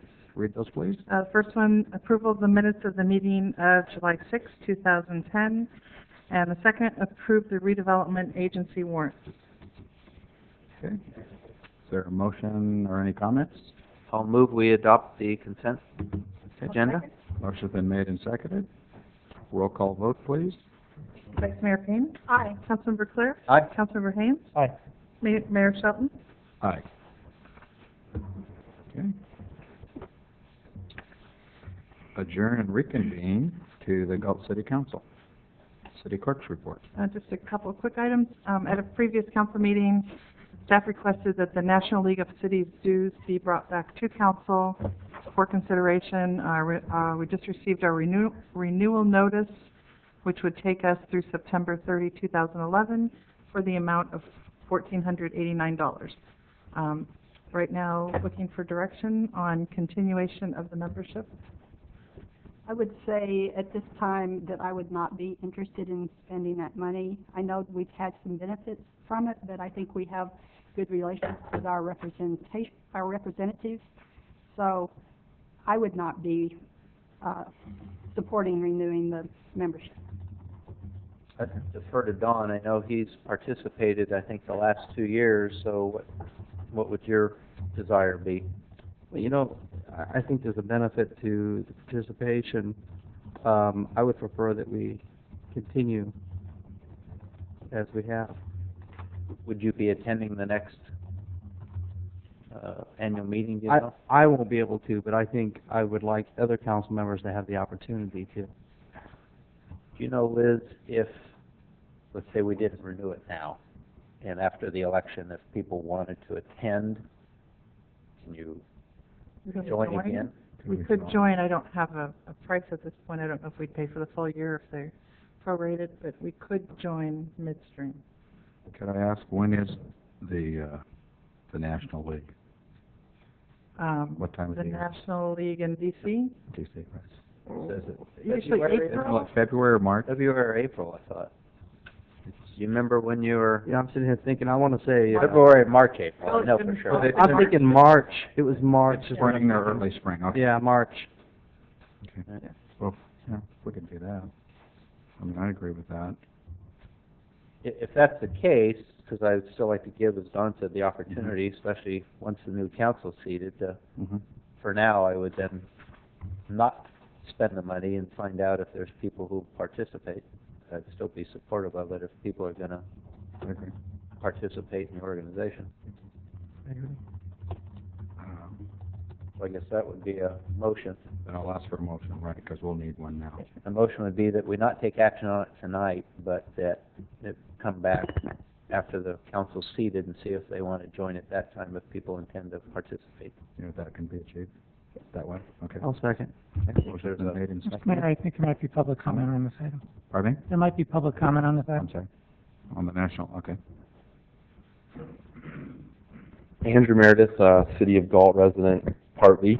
I just wanted to clarify for the council that if you do not renew the dues, the prescription discount card program that the City of Galt currently participates in will stop immediately.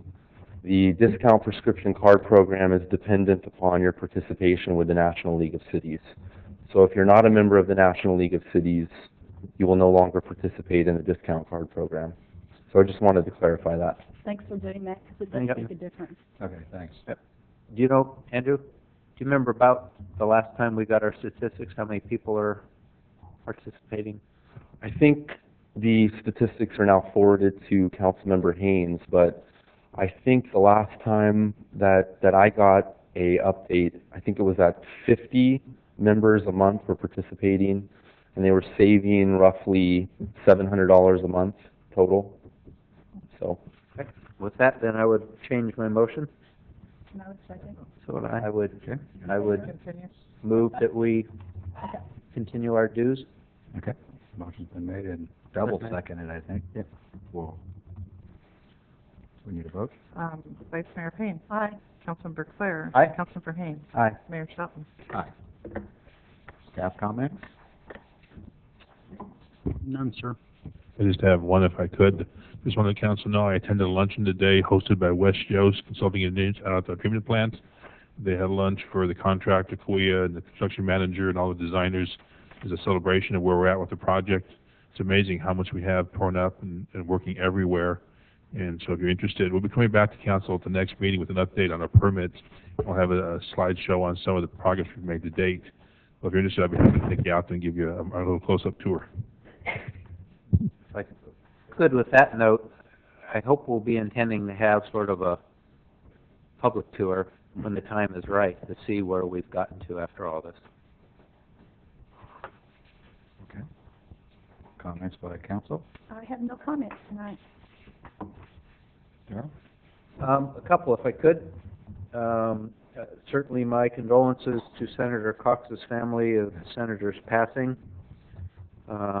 He was someone that I think we were able to work with very well at our city. One of the things I admired about him was his candor on more than one occasion. In fact, I remember when we were fighting for the 1B crop for the League of Cities. we went in, we were making the rounds in the Capitol, and at that time I don't remember if I was one of the officers or the president at the time, but Debbie Olson was leading the charge for us, so we were making the rounds, and he just looked square at us and told us why he thought we were going about it the wrong way. He liked what it was doing and where it was going, but we were just, we thought, wow. But I respected that he knew full well that he wasn't singing to the choir when he told us that, but he was just being very candid about, he thought we had preempted some things, and there was just a different approach, and he was candid enough to do that. And one of the fondest memories I had working with the senator, I don't know if a lot of people know, but he loved elephants. And if you were ever in his office, in his personal part of the office, he had a very large, about the size of our city of Galt map over there, original piece of artwork of elephants. And so we had scheduled a visit up to ARC 2000 with the pause people for him to see the elephants. And those of you who remember, he fell and broke his heel, actually, and was kind of hard to get around for a while, so we had to postpone it. But we finally got him and one of his aides up there. My daughter's a photographer, so we took her along, and we were able to capture a nice day up there with Ed and Pat and the elephants and everything else. And it was something he was passionate about. So to him, out of respect, and his family, certainly sorry to see his passing. I want to thank the Galt Area Historical Society, who was very kind to ask me to their recent dinner and thank me for my participation. But in fairness, every council member up here would have deserved the same thing. Everyone here has worked hard to help them in their efforts, but thank them for that. And today I was hosted by the SACOG management for lunch, and thanking me for the work I'd done at SACOG. And again, thank you to them and their staff, particularly in the work that Barbara's continuing for our city at SACOG. So, lastly, there may be a little confusion. Anyone who noticed at the top of the agenda, I had scheduled a teleconference from Bremerton. My brother passed away about a week ago, and I had intended originally to be up there, and we've changed our plans slightly, so that's why I'm here this evening and not up there. But obviously a loss for our family and rather unexpected. So, thank you. My condolences. Don? I'm sorry to hear about your loss as well. I have nothing. Okay. I had a request for a letter to be read, and so under my authority, what I will do is open the public comment and allow Andrew to come up and read his letter. And this is one time when I enjoy, Andrew, it's to say to a council member, or used to be a council member, you only have 5 minutes. Thank you. First of all, Councilmember Claire, I'm sorry to hear about your brother. Thank you. Definitely my family's condolences are with you and your family. I sent this letter today, and I just wanted to come tonight to make sure that it was read into the record. I don't know why it wasn't, but the mayor decided that he didn't want this read in its entirety. So I wanted to come down here and do it. I was spending the evening with my children, happened to turn the council meeting on to see if you guys had made a decision about what you were going to do with the spot. And I saw Councilmember Claire read a segment of my letter, and it led me to believe that it wasn't read in its entirety. So I went to my email box and saw a letter from the city clerk that told me that it wasn't going to be read in its entirety. So I thank the mayor for letting me come up here and do it on my own tonight. Honorable Mayor, it has come to my attention that you will be discussing my vacancy at your regular city council meeting this evening. It has also come to my attention that there is a possibility that you will appoint someone to fill the remainder of my term in office during the discussion planned for tonight. I am writing to you to implore you not to take an action tonight that will further divide the community. There is absolutely no need to appoint someone to fill a seat for less than 10 meetings. Taking such an action tonight would be perceived by much of the community as little more than a publicity stunt for the council majority and their heir apparent candidate. With large political action committees preparing for the upcoming election, appointing someone to fill the position tonight will create fodder for negative campaigning this election cycle. I fear that whomever you appoint tonight, if you decide to do so, will bear the brunt of political mudslinging this fall. However, if you do decide to take such an unnecessary step this evening, I would agree with Vice Mayor Payne's comments from today's Lodi News Sentinel about appointing someone from the City Commission. Because the vacancy exists due to my departure, I would say that it would be fair to consider only those commissioners whom I appointed during my tenure. In addition to that restriction, I would urge you to only consider those whom have pledged not to seek election this November. Though I know you have no obligation to adhere to my requests, in the sake of good faith towards the many men and women of our community who supported me 4 years ago, I urge you to take my recommendations to heart. Now, I know that you've already had the discussion tonight, and I didn't quite get down here in time to make my comments before you made your vote, but I wanted to make sure that this letter was read into the record. So I appreciate the opportunity to do that. Thank you. Okay. Thank you, Andrew. Okay. I just had one other comment. I hope everyone has a great week. And under the adjournment, Liz, I'll refer to you. We're going to be adjourning the regular meeting to the, to Wednesday, August 4th. Is that okay? Mm-hmm. National Night Out. Because we have National Night National Night Out is on Tuesday, August 3rd. This meeting is being adjourned to the meeting of August 4th. And I understand that we have several groups in the city, Chief. Do you know how many of the, there's 5 or 6, that's what I heard too. Some of the parks and some of the areas, so I hope everyone in the community gets involved and gets out and starts talking to your neighbors. So we will Adjourn to August 4th. adjourn to August 4th. Good night, everyone. Thank you.